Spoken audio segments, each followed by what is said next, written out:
Hi friends, എല്ലാവർക്കും നമസ്കാരം. നമ്മളിന്ന് മുട്ട പപ്സാണ് ഉണ്ടാക്കാൻ പോകുന്നത്. അതിനായിട്ട് ചട്ടി അടുപ്പത്ത് വെച്ച് എണ്ണ ഒഴിച്ച് ഇഞ്ചിയും വെളുത്തുള്ളിയും ഇട്ട് നല്ലപോലെ മൂപ്പിക്കുക. ഞാൻ ചതച്ചാണ് ചേർത്തേക്കുന്നത്. ടേസ്റ്റ് ഉപയോഗിക്കാം. ഇഞ്ചി കൂടുതലും വെളുത്തുള്ളി ശകലവും മതിയായിരിക്കും. നല്ലപോലെ മൂത്ത് പോകണ്ട, നല്ലപോലെ ബ്രൗൺ ആകണ്ട, ഒരു ഇടത്തരം ആകുമ്പോൾ നമുക്ക് സവോള ആഡ് ചെയ്യാവുന്നതാണ്. നമുക്കിനി സവോള ആഡ് ചെയ്ത് കൊടുക്കാം. അതിൻ്റെ കൂടെ കറിവേപ്പിലയുണ്ട്. ഇതൊരു 3 സവോളയുണ്ട്. എത്ര പപ്സ് നമുക്ക് വേണോ അത്രയും നമുക്ക് സവോള കൂട്ടുകയും കുറയ്ക്കുകയും നമുക്ക് ചെയ്യാവുന്നതാണ്. ഇത് ഒത്തിരി അങ്ങ് ബ്രൗൺ ആകണ്ട, ഒരു നല്ലപോലെ വഴറ്റുക. നല്ലപോലെ ട്രാൻസ്പെറൻ്റ് ആകുന്നതും വരെ വഴറ്റുക. ഇത്ര മതിയായിരിക്കും. നമുക്കിനി അതിനകത്തേക്ക് നമുക്ക് പൊടികൾ ആഡ് ചെയ്യാം. അതിന് വേണ്ടി നമുക്ക് മഞ്ഞൾപ്പൊടി, മുളക് പൊടി, ചിക്കൻ മസാല, ഗരം മസാല, ഇത്രയാണ് നമുക്ക് ആവശ്യമുള്ളത്. എല്ലാം ശകലിച്ചാൽ മതിയാവും. നമുക്കത് ഇട്ട് നല്ലപോലെ വഴറ്റി പച്ചമണം മാറുന്നത് വരെ വഴറ്റുക. നല്ലപോലെ ഇളക്കി കൊടുക്കുക. ഇപ്പം പച്ചമണമൊക്കെ നല്ലപോലെ മാറിയിട്ടുണ്ട്.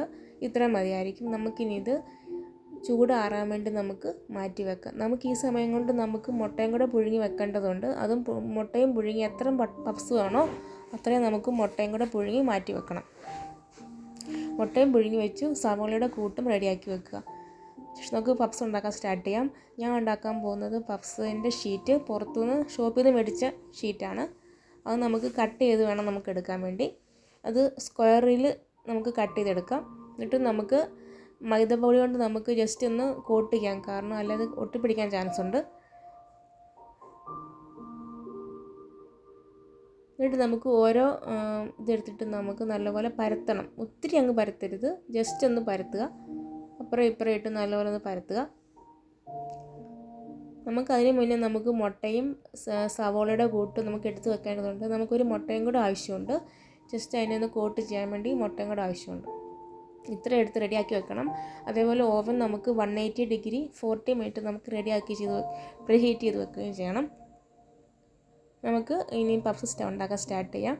ഷീറ്റിൽ നമുക്ക് സവോളയുടെ കൂട്ടും മുട്ടയും വെച്ചിട്ട് നമുക്ക് നല്ലപോലെ അതിനെ കവർ ചെയ്യാം. എന്നിട്ട് നമുക്ക് മുട്ടയുടെ കോട്ട് ഇതുകൊണ്ട് നമുക്ക് അതിനെ കോട്ട് ചെയ്യാവുന്നതാണ്. നമുക്ക് ഇതേപോലെ എത്ര പപ്സ് ആവശ്യമുണ്ടോ അത് ഇതേപോലെ നമുക്ക് ചെയ്ത് മാറ്റി വെക്കാവുന്നതാണ്. നമുക്കിത് ഓവനിലേക്ക് വെക്കാം. 180 ഡിഗ്രി 40 മിനിറ്റ്. 40 മിനിറ്റ് കൊണ്ട് പപ്സ് റെഡിയാവുന്നതായിരിക്കും. പപ്സ് റെഡി ആയിട്ടുണ്ട്. Thank you.